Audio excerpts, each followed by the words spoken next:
Hello Pioneers, welcome back. My name is Anna Wilming. And I'm Taylor Stewart. Thanks for tuning in to your national news show. Today we'll be discussing the hardships that have come with the spring break in Florida.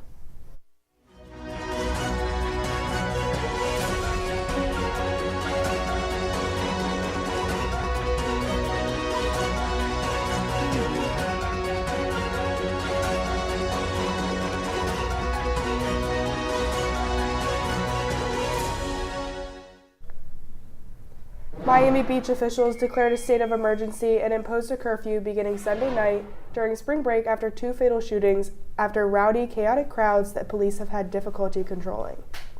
The city said in a news release the curfew would be from 11:59 p.m. Sunday until 6 a.m. Monday, with an additional curfew likely to be put in place Thursday through next Monday, March 27th.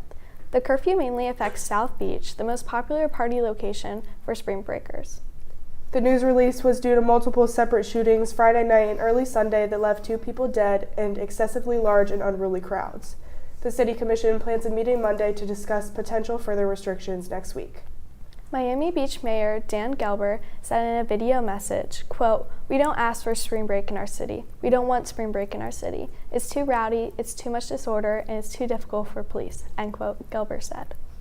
The latest shooting occurred on Sunday, March 19th at 3:30 in the morning in South Beach, according to the Miami Police Department. Miami PD stated that the suspect, without motive, opened fire on civilians. The victim died after being rushed to the Ryder Trauma Center at Jackson Memorial Hospital. A second person was hurt but treated at the scene and released, police said on Twitter. Now let's throw it over to Jillian to talk about the recent happenings with George Santos. Pioneers, recently there's been a lot of controversy surrounding Representative George Santos. Let's take a deeper look.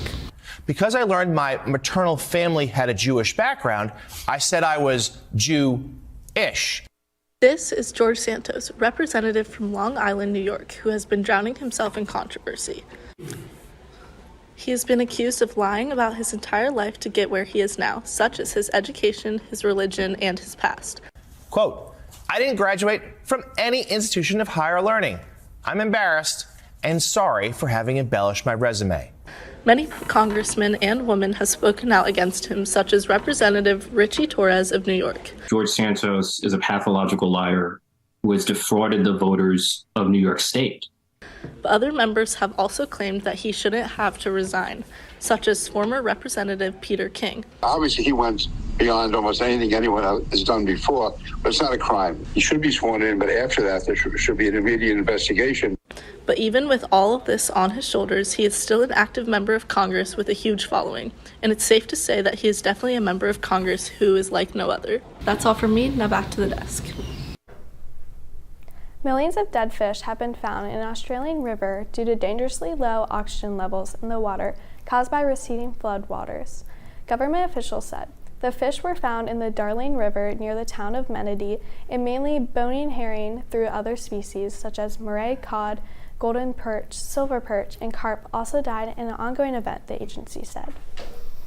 Xi Jinping has landed in Moscow for meetings with Vladimir Putin, the first time China's leader has visited his neighbor and close strategic partner since Russia began its unprovoked invasion of Ukraine.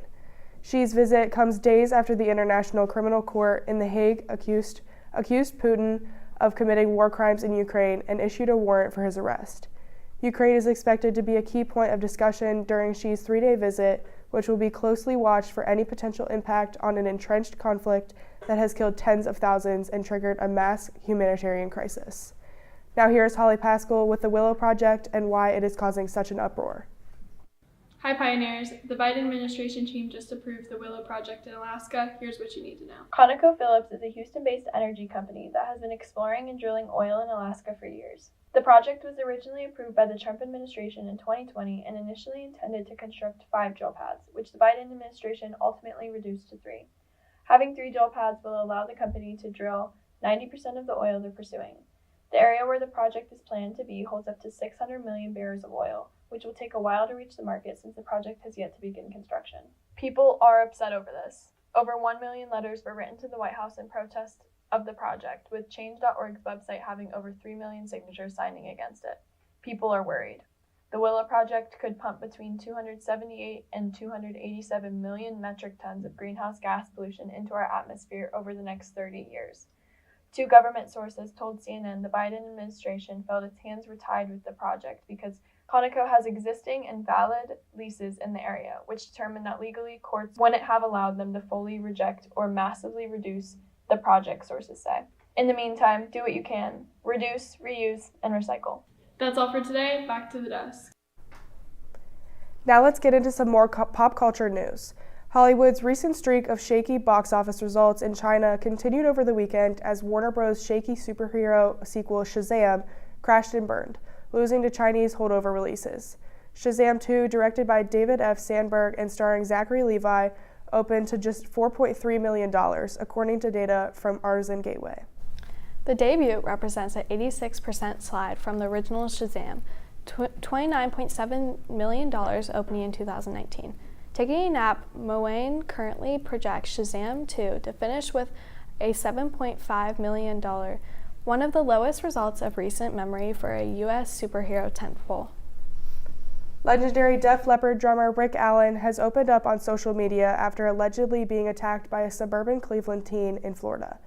Allen and his wife, Lauren Monroe, posted a photo of Allen smiling on Instagram with a caption that thanked supporters for their overwhelming support. Quote, "Your love and prayers are truly helping. My wife, Lauren, was thankfully not with me at the time of the incident. We are together now and working on recovering in a safe space," end quote, the post said in part. Quote, "We are focusing on healing for everyone involved," end quote. Stephanie Reddick, the wife of Lance Reddick, posted a tribute on her late husband on Instagram, thanking the late actor's many fans, especially those who knew him at the voice of Commander Zavala in the popular Destiny video game series. Quote, "Lance was taken from us far too soon," Stephanie Reddick wrote on her late husband's Instagram account. Quote, "Thank you for all your overwhelming love, support, and beautiful stories shared on these platforms over the last day. I see your messages and I can't begin to express how grateful I am to have them," end quote. Amanda Bynes has reportedly been placed on a psychiatric hold after she was found naked walking the streets of downtown Los Angeles on Sunday. TMZ reports Bynes was seen walking in the DTLA area without any clothes on before she flagged a car down and apparently told the driver she was, quote, "coming down from a psychotic episode," end quote. Bynes herself called 911, the publication reported. Adam Sandler has very many talents. He's proved himself equally adept at acting in comedies and dramas, and he's pretty good on the basketball court. As of March 19, he became the first recipient of over 15 Razzie Awards. He was also the first to be awarded the Mark Twain Prize for American Humor. Quote, "The reason they don't hurt me is because so many in this room have made me feel good about what we did together," end quote, Sandler said of his critics. Well, that's all we have for you today, Pioneers. Thank you for watching. Any stories you would like to hear more about, please message The Juice on Instagram or TikTok at OOHS Juice. For The Juice, I'm Anna Wilming. And I'm Taylor Stewart. Have a great week, and we'll see you next time.